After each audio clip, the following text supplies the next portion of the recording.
might have been that you've had to leave a relationship. You had to move on from something that was no longer serving you. And you took your power back with the authority card, with the Emperor card. You know you're a leader, right? You know you're meant to be here for something bigger.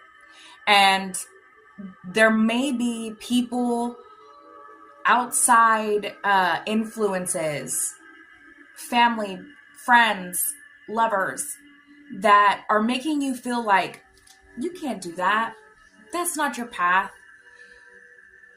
You're not intuitive. But that's not the case.